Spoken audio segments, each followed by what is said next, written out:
આજની ધર્મકથા. પ્રણામ. લાલચંદભાઈ ભાગવાની જાણે એક હેબિટ થઈ ગઈ હશે. એટલી બધી વાર સાહેબે પોતાના વૈરાગ્યથી પ્રેરિત થઈ અને દીક્ષા માટે પ્રયત્નો કર્યા. આ વખતે ફૂલ પ્રૂફ પ્લાન હેઠળ આવ્યા.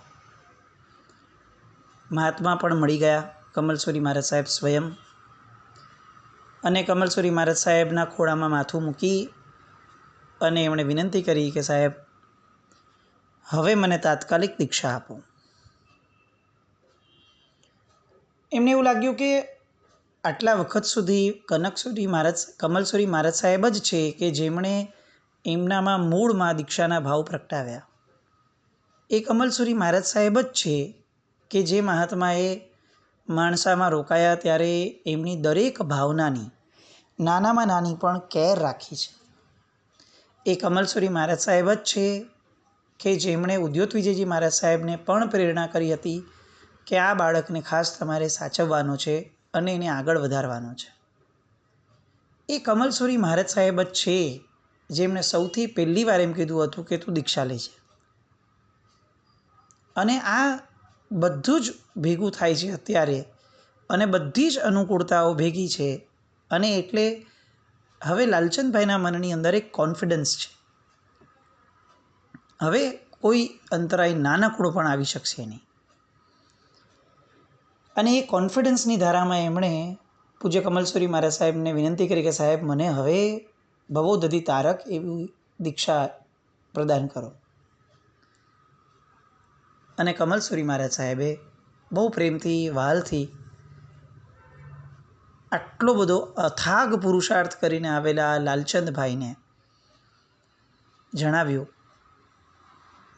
કે દીકરા, બધી વાત બરાબર છે, પણ આવી રીતે હું તમને દીક્ષા ના આપી શકું. લાલચંદભાઈના માથે એકચ્યુઅલી વજ્રાઘાત પડવો જોઈએ. અત્યારે આપણે આ બોલીએ ને સાંભળીએ છીએ ને તો પણ આપણને કલ્પના થાય કે હવે લાલચંદભાઈની તો કેવી હાલત થઈ હશે. પણ ચરિત્રકાર એવું લખે છે કે એ સમયે પણ લાલચંદભાઈ એક જ કામ કરતા હતા. કમલસુરી મહારાજ સાહેબ જે બોલે એને ઝીલતા હતા. That's it. નવો એક પણ વિકલ્પ નહોતા કરતા. કોઈ એક વાક્ય પૂરું કરીએ એની પહેલાં આપણે અડધે વાક્ય ઘણીવાર શરૂ થઈ જતા હોય છે જીવનમાં. અને એ ઉતાવળ પાછળથી આપણને એવું લાગે કે ઓહ, મેં તો પૂરું સાંભળ્યું તો કદાચ આટલા બધા વિકલ્પો કરવાની જરૂર જ ન રહી હોત. આવું આપણી યારે છાશવારે બનતું હોય છે. આવું જેમને બનતું હોય એમને હું ખાસ કહું છું કે લબ્ધિસુરી મહારાજ સાહેબના નામના જાપ કરવા જોઈએ. કારણ કે આ મહાપુરુષ એવા હતા કે જે આવા ક્રિટિકલ સમયમાં પણ કમલસુરી મહારાજ સાહેબનું એક વાક્ય જ્યારે પૂરું થઈ જાય છે કે હું આમ તમને દીક્ષા ન આપી શકું, અને તેમ છતાં એમને કોઈ જાતનો વિકલ્પ, ઉદ્વેગ અથવા કોઈ જાતનો અજંપો પણ નથી થતો કે હવે હું સાહેબને કહી દઉં કે સાહેબ, શું કરો છો? આટલું બધું સેટિંગ કરીને આવ્યો, આટલું બધું કરીને આવ્યો, તમારા ભરોસે આમ કર્યું છે ને તમે એકદમથી ના પાડી દો, મારું શું થશે? આમ દમ આપણે હોત તો થાત, પણ આપણે ન હતા. આ લાલચંદભાઈ હતા. ઠરેલ વ્યક્તિ જ્યારે દીક્ષા જીવન લેવા જાય ત્યારે એમના લક્ષણો કેવા હોય એ લાલચંદભાઈના જીવનમાંથી આપણને સાંભળવા અને શીખવા મળે. એકીટ હશે નજરમાં નજર મેળવી અને કમલસુરી મહારાજ સાહેબને જોઈ રહ્યા છે, હાથ જોડેલા છે. કમલસુરી મહારાજ સાહેબે થોડો વિરામ લીધા પછીથી, જાણે કદાચ કસોટી કરતા હોય એવું બની શકે, વિરામ લીધા પછી એમણે કીધું કે જુઓ, આપવામાં મને વાંધો નથી કાંઈ, પણ હું અત્યારે ગામની અંદર ચાતુર્માસ માટે અહીંયા આવ્યો છું. એ લોકોની આજ્ઞા વગેરે લઈ અને આ ઉપાશ્રય વગેરેમાં હું બેઠો છું. આ ઉપાશ્રયની માલિકી મારી નથી, એટલે હું મારી મરજીથી તમને આ સ્થળની અંદર દીક્ષા આપી શકું એ શક્ય નથી. હું આચાર્ય છું, એની ના નહીં, પણ એનો અર્થ એવો પણ નહીં કે આ શ્રી સંઘને પૂછ્યા વગર હું નિર્ણય લઉં. કારણ કે ગમે તેટલા મોટા આચાર્ય હોવા છતાં અમારા માથે શ્રીસંઘ છે અને આ જ શ્રીસંઘનું આધિપત્ય તમારા માથે પણ છે. એટલે આપણે ચોક્કસ શ્રીસંઘને વાત કરીએ અને પછી શું થાય છે એ નક્કી કરીએ. હજી લાલચંદભાઈને વિકલ્પ નથી થતા કે સંઘે આમ કર્યું તો, કોઈ ના પાડી તો. કમલસુરી મહારાજ સાહેબ કેટલાક આગેવાન લોકોને બોલાવે છે, બેસીને ઓળખાણ કરાવે છે કે આ માણસાથી આવ્યા છે ભાઈ અને એમની દીક્ષા લેવાની ભાવના છે. એમના પરિવારજનોની ના છે એટલે આવી રીતે પોતાની રીતે નીકળીને આવી ગયા છે. દીક્ષા આપવામાં અમને કશો વાંધો નથી, પરંતુ સ્થળ તમારું છે એટલે આજ્ઞા તમારી હોવી જોઈએ, નંબર 1. અને નંબર 2, કાલે ઉઠીને કંઈ પણ એમના પરિવાર તરફથી મુશ્કેલી આવે તો એ બધી મુશ્કેલીઓ ફક્ત અમારી ઉપર આવશે એવું નહીં, એ તમારી ઉપર પણ આવી શકે. એટલે એ બધા જ વિકલ્પોનો વિચાર કરી અને પછી તમે મને જણાવજો કે મારે આ બાળકને શું કહેવાનું છે. કેટલી નિસ્પૃહતા કમલસુરી મહારાજની આપણે કલ્પના કરી શકીએ. અને કમલસુરી મહારાજ સાહેબ ખરા અર્થની અંદર મન વચન કર્મના ઐક્યથી એમણે આ શ્રી સંઘને આવી રીતે જણાવ્યું. સંઘની અંદર ક્યારે પણ આ પૂર્વે દીક્ષાનો પ્રસંગ થયો જ ન હતો, એટલે લોકોને ખ્યાલ જ નથી કે દીક્ષાની વિધિ શું હોય અને દીક્ષા કઈ રીતે થાય. મહાત્મા જોયા છે, દેટ્સ ઇટ. એટલે બીજો વિકલ્પ એ પણ આપણને થાય અત્યારે કે તો એને મહાત્માઓ પ્રત્યે સદભાવ પણ કેવી રીતે કેટલો હશે. અને કોઈ પણ વ્યક્તિઓ કેમ રિસ્ક લે પારકા છોકરા માટે? કાલે ઉઠીને પોલીસ આવે, બીજું કંઈ થાય, કોર્ટ કચેરીમાં જવું પડે તો કોઈ થોડી પોતાના માથે ભોરે. એટલે આમ આપણને એવું જ લાગે કે આ સંઘવાળા તો ધગાપગ ના પાડી દેશે અને પછી આ લાલચંદભાઈનું શું થશે. પણ સંઘના એક આગેવાન તરત ઊભા થયા અને એમણે એમ કીધું કે સાહેબ અમારે વિચારવાનું શું હોય, આપ આટલું સુંદર ચાતુર્માસ અમને કરાવવા માટે પધાર્યા, ઉપકાર કરીને આટલા મોટા આચાર્ય ભગવંત સાહેબ આપ અમારા જેવા ગામડામાં પધાર્યા અને આ ગામડામાં સાહેબ આપ રંગે ચંગે ચાતુર્માસ આપે કરાવડાવ્યો. હવે આપને જે ગમ્યું એ અમારને ગમ્યું, એમાં સાહેબ અમને પૂછવાની જરૂરત જ ન હોય. સાહેબ અમે આપને આધીન છીએ. અને સાહેબે કીધું કે બધી વાત સાચી ભાઈ, પણ એમના પરિવારવાળા આની પહેલાં એમને 3 વાર પકડીને ગયા છે. કાલે ઉઠીને એમના પરિવારવાળા આ ગામ ઉપર કંઈ તકલીફ ઊભી કરે તો? હવે કમલસુરી મહારાજ સાહેબ પણ પરીક્ષા લે છે. અને ત્યારે જે એક આગેવાન ઊભા થયા હતા એ પણ સાહેબનો ઇશારો સમજ્યા એટલે એમણે કીધું કે બરાબર છે સાહેબ, જેટલા અહીંયા બેઠા છે એ બધાએ પોતાનો વ્યૂ આપવો જોઈએ. કાલે ઉઠીને એવું ન થાય કે કોઈ એક વ્યક્તિ પણ એમ કહે કે તમે લોકોએ ખોટું કર્યું. અને એ સમયે હજી વાક્ય પૂરું કરે એ પૂર્વે ગામમાં જેટલા પણ લોકો હતા એ સમયે હાજર ઉપાશ્રયમાં, એ બધા જ મોભીઓએ એક અવાજે સાહેબને કીધું કે સાહેબ આપને લાગે છે કે દીક્ષા આપવી જોઈએ? વાત પૂરી, સાહેબ દીક્ષા આપો. ચતુર્વિધ સંઘ ભેગો થયો અને એટલા ઠાઠથી દીક્ષાની તૈયારીઓ થઈ. બહુ ઓછા સમયની અંદર બધું તૈયાર, જ્ઞાનથી માંડીને બધી તૈયારીઓ.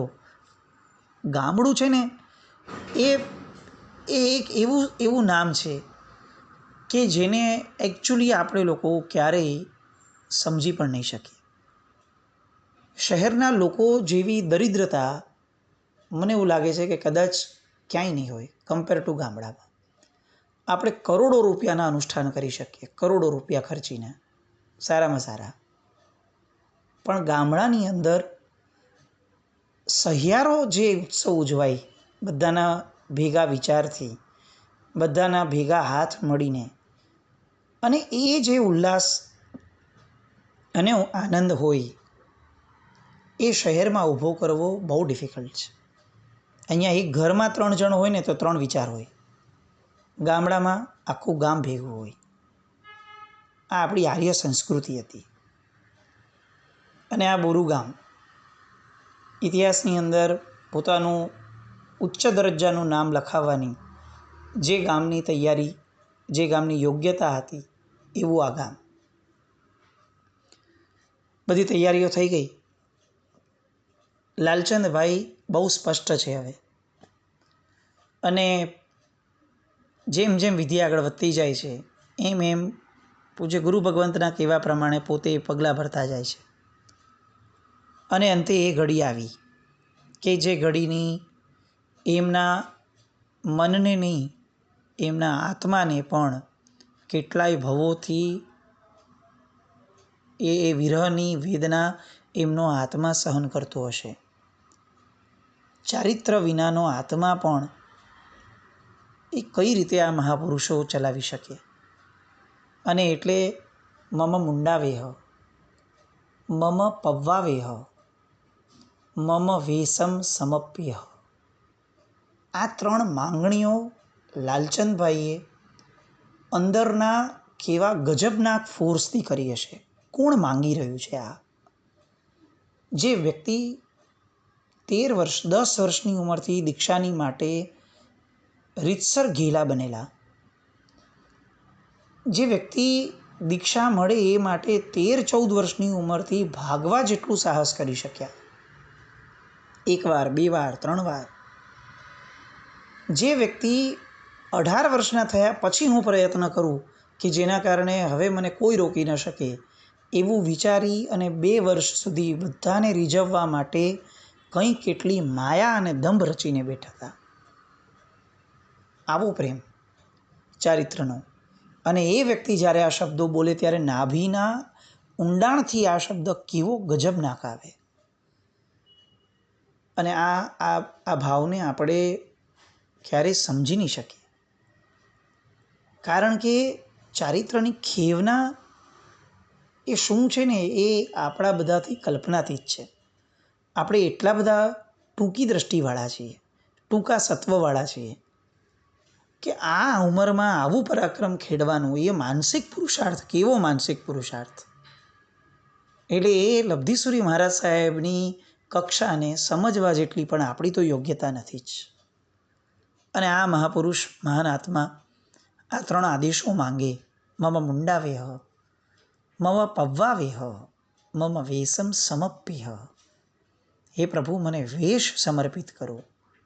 હે પ્રભુ, મને પ્રવર્જિત કરો. હે પ્રભુ, મારું મુંડન કરો. કષાયોથી, વિકલ્પોથી, સ્વચ્છંદથી, આ બધાથી મારું મુંડન કરો. અને મને આવર્જિત કરો એક એવી ઉર્જાથી, એક એવા ગુરુતત્વના જબરદસ્ત આવરણથી કે જેના કારણે બીજી બધી જ નકારાત્મકતા, જે મારો સંસાર વધારે, એ મારાથી કોસો દૂર વહી જાય. અને આ બધા માટે મને બહારથી જે એનું લિંગ જોઈએ, બહારથી જે એનું સિમ્બોલ જોઈએ કે જેના કારણે મારું અસ્તિત્વ ઊભું રહી શકે, એવો વેશ હે પ્રભુ મને સમર્પિત કરો. માંગણીઓ થઈ. ગુરુ ભગવંતે સ્વીકારી અને આખા બોરુ ગામની સામે આ ઉત્કૃષ્ટ કક્ષાની દીક્ષા, ઉત્કૃષ્ટ કક્ષાના મહાપુરુષની, ઉત્કૃષ્ટ કક્ષાના ભાવોના એક પરિણામ સ્વરૂપ પરિણતિ જેમનામાં ઘડાઈ હતી, એવા આ ઉત્તમ પુરુષની દીક્ષા સંપન્ન થઈ. લાલચંદભાઈ હવે ભૂતકાળ બની ગયા અને વર્તમાનમાં એમનું નામ પડ્યું મુનિ શ્રી લબ્ધિ વિજયજી મહારાજ. કમલસુરી મહારાજ સાહેબે આ નામ કેમ રાખ્યું હશે? આવો પ્રશ્ન એકચ્યુઅલી ન થવો જોઈએ, કારણ કે જેનામાં વૈરાગ્ય નામની લબ્ધિ છે એ મહાપુરુષને હવે સંસારની કઈ લબ્ધિ પ્રાપ્ત નહીં થાય, એ મોટો પ્રશ્ન છે. દીક્ષા થઈ. આ બાજુ સહેજે માણસા સુધી સમાચાર પહોંચ્યા કે આ ભાગીને કદાચ અહીંયા જ બોરુમાં પહોંચ્યા હશે. તરત આવ્યા, પણ આવ્યા એ પૂર્વે આ વખતે ચારિત્ર મોહનીય કંઈ જ ન કરી શક્યો. પણ જેવા એ લોકો ઉપાશ્રયમાં આવ્યા, ફૈબા વગેરે કેટલાક 10-12 જણા સીધા તાડુપાના શરૂ થઈ ગયા. કમલસુરી મહારાજ સાહેબ પર વરસી પડ્યા. તમે એમ કેવી રીતે દીક્ષા આપી શકો? આમ ભોળવી દીધો તમે, અમને કેમ ન કીધું, અમારી રજા વગર કઈ રીતે તમે કરી શકો? એક પછી એક પ્રશ્નોની ઝડી વરસાવવાની શરૂ થઈ. નિરાતે કમલસુરી મહારાજ સાહેબે આ બધાને કીધું કે જુઓ, તમે આટલું બધું મને જણાવો છો ને, આ તમારો લાલચંદ આ લબ્ધિ વિજય થઈ અને સામે બેઠો છે. એક કામ કરો, તમે એને સમજાવો. જો એ માની જતું હોય તો લઈ જાઓ પાછો, મને શું વાંધો છે? આપણે છે ને ઇતિહાસમાં ચંદ્રગુપ્ત મૌર્ય અને ચાણક્યની વાત એક સાંભળી હતી કે એને પાણીમાં છૂપવી દીધો અને પછી એણે સામે ચડીને ઓલા સૈનિકોને કીધું કે જો એ પાણીમાં છુપાયેલો છે અને તલવારનો વાર થાય છે.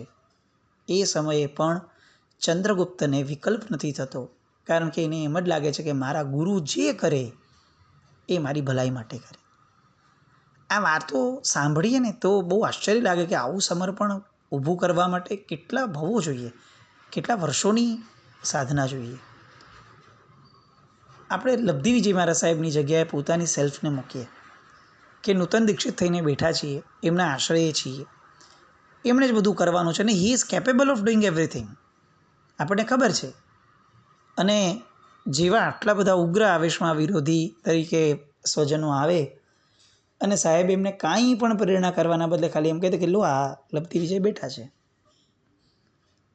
આપણને મનમાં શું વિચાર આવે? લબ્ધિ વિજય મહારાજ સાહેબની જે કસોટીઓ કમલસુરી મહારાજ સાહેબે કરી હતી, આપણને ખરેખર એવું લાગે કે આ સમયમાં આવા કડક ગુરુ મળી જાય તો આપણે તો કદાચ ટકી શકીએ કે નહીં એ પ્રશ્ન છે. કેટલા બ્લન્ટલી એમણે આ કસોટીમાં નાખી દીધા, સ્વજનોને તરત મોકલી દીધા કે જાઓ સામે બેઠા છે, જઈ આવો. જાણે એક પડકાર હતો લબ્ધિ વિજય મહારાજ સાહેબ માટે કે ગુરુ માટે એક નાનકડો પણ વિકલ્પ મનની કોઈ પણ સપાટી પર ઊભો ન થવો જોઈએ. અને એમના મુખની રેખા દ્વારા જાણે કમલસુરી મહારાજ સાહેબ તાકીને જોઈ રહ્યા હતા કે આના મુખ પરની કઈ રેખા બદલાય છે. અને બધા સ્વજનો આવીને તાડુક્યા, ધડ ચાલુ થઈ ગયા. લબ્ધિ વિજય મહારાજ સાહેબ બધું સાંભળે છે. જ્યારે એ લોકો બોલીને થાક્યા અને કહે છે કે હવે બોલ કંઈ, અને ત્યારે કહે છે કે જણાવો શું કહેવું છે? ફૈબા કહે છે કે અમે આટલું બધું બોલ્યા અને તું હવે એમ પૂછે છે કે શું કહેવું છે? એટલે સાહેબ એમ કહે છે, લબ્ધિ વિજય મહારાજ સાહેબ, કે હા, કારણ કે તમે જે બોલ્યા એ તો બોલ્યા ક્યાં હતા? એ તો તમે તમારો ઉશ્કેરાટને વ્યક્ત કર્યો હતો. બોલવાનું તો હવે છે તમારે. અને ત્યારે ફૈબા કહે છે કે જો સાંભળ, તું પાછો આવી જા, આપણે બહુ સારી રીતે ગામની અંદર જશું અને ત્યાં ઠાઠમાઠથી દીક્ષા લેશું, તારી દીક્ષાનો પ્રસંગ કરાવડાવશું, અમારી જવાબદારી. પણ આ ચોરી છુપીને આવી રીતે દીક્ષા લે એ યોગ્ય નથી લાગતું. લબ્ધિ વિજય મહારાજ સાહેબ કહે છે કે તમે લોકો જે કહી રહ્યા છો એ મને એવું લાગે છે કે કોઈ માણસ એમ કહે કે તું ભલે અત્યારે બહાર ઊભો છે, હું તને ધક્કો મારું ને એટલે તું કૂવામાં પડી જાય એકવાર, પછી છે ને તને હું બહાર કાઢીશ, એમાં તને બહુ મજા આવશે ને પછી બહારની સ્વતંત્રતાને તું માણજે. આવું કહેનાર એ કેટલો બાલિશ લાગે કે ઓલો મૂર્ખો છે. હા, આજે મેં દીક્ષા અત્યારે લઈ લીધી એ તમારે સ્વીકારવી નથી, તો નવી કઈ દીક્ષા તમે મને આપશો ગામમાં જઈને? જો તમને ખરેખર મને દીક્ષા આપવાનું આટલું હોશ છે તો ચાલો, મેં દીક્ષા લઈ લીધી, સ્વીકારી લો અને હોશ ઊભી કરો. નિરુત્તર, કોઈ જવાબ ન હતો. ફરી પાછું કીધું કે તને નથી લાગતું કે તારી જવાબદારી હોય તારે એમને પૂછવું જોઈએ, અમે તારા વડીલ છીએ, તું આમ વડીલોને પૂછ્યા વગર આવી રીતે ઉદ્ધતાઈ અને સ્વચ્છંદની જેમ વર્તે કેવી રીતે ચાલે? અને ત્યારે લબ્ધિ વિજય મહારાજ સાહેબ એમને પૂછે છે કે જ્યારે માણસાની અંદર ધંધો શરૂ કર્યો હતો અને એ સમયે ધંધા દ્વારા હું કંઈક અંશે કમાણી કરીને લાવતો, એ કમાણી ફૈબા જ્યારે હું તમારા હાથમાં આપતો ત્યારે તમે મને પૂછ્યું હતું, આવું કહ્યું હતું કે એમ કેવી રીતે મને પૂછ્યા વગર કમાણી કરવા ગયો? કયા ગ્રાહકની આ રીતે વાત કરી? મને કેમ પૂછ્યું નહીં? તારે મને પૂછવું જોઈતું હતું, પછી તારે વ્યવસાયની બધા કામોની બધી આખી લિસ્ટમાં આગળ વધવું જોઈતું હતું. આવું તો તમે બોલ્યા ન હતા. અને કયો સંસારી જન બોલે છે? જ્યારે પૈસા હાથમાં આવે છે ત્યારે તો તમને કોઈ ઊંડાણમાં જવાનું મન નથી થતું. આજે મને ચારિત્રરૂપી ધન પ્રાપ્ત થયું તો ત્યારે તમને એવું લાગે છે કે મારે તમને પૂછવું જોઈએ? તો હું તમને પૂછું છું, જ્યારે સુવર્ણ અથવા રૂપિયારૂપી ધન જ્યારે પ્રાપ્ત કરવાનું આવે છે ત્યારે તમે કેમ આગ્રહ નથી રાખતા કે એમને પૂછીને કરો? ત્યારે તો બધું તમને ચાલી જાય છે, બધું સ્વીકારાય છે. તો આજે કેમ સ્વીકાર નથી કરતા? ફરીથી નિરુત્તર. આ લબ્ધિ વિજય મહારાજ સાહેબ દીક્ષાને હજી કેટલાક કલાકો માંડ થયા અને જે રીતે બોલી રહ્યા હતા આપણને ખરેખર લાગે કે આ પ્યોરલી કમલસુરી મહારાજ સાહેબનો દ્રષ્ટિપાત બોલી રહ્યો છે, કમલસુરી મહારાજનો અનુગ્રહ બોલી રહ્યો છે અને જાણે કદાચ એક ભવિષ્ય બોલી રહ્યું છે કે હવે આ લબ્ધિ વિજય મહારાજ જે બોલતા શરૂ થયા છે એ અખંડ રામધૂનની જેમ જીવનના અંત પર્યંત આવી જ રીતે એટલી પ્રભાવક રીતે બોલશે કે સામેવાળા પાસે એક જ વિકલ્પ બચશે, સ્પેલ બાઉન્ડ, મંત્રમુગ્ધ થઈ જવાય. આ મંત્રમુગ્ધતા એમના પરિવારની થઈ. અંતે બધી જ આર્ગ્યુમેન્ટ્સથી થાકી બહુ પ્રેમપૂર્વક એમણે દીક્ષા સ્વીકારી અને આ દીક્ષા લબ્ધિ વિજય મહારાજ સાહેબના જીવનની અંદર હવે એવા પરિવર્તનો લાવે છે કે શાસન સદાકાળ માટે એમનું ઋણી રહેશે. આ દીક્ષા જીવનની એક એક પળને આવતીકાલથી માણીએ. પૂજ્ય લબ્ધિ વિજય મહારાજ સાહેબનો ફોટો સાથે મૂકીએ છીએ આજે અને એમની વડી દીક્ષા થઈ ત્યારનો આ એક ફોટો છે. એ સમયે પબ્લિશ થયેલો ફોટો. સરસ મજાની બધી વાતો આવતીકાલથી જોઈએ. જીન આજ્ઞા વિરુદ્ધ કંઈ પણ બોલાયું હોય તો મિચ્છામિ દુક્કડમ, જૈનમ જયતે શાસનમ.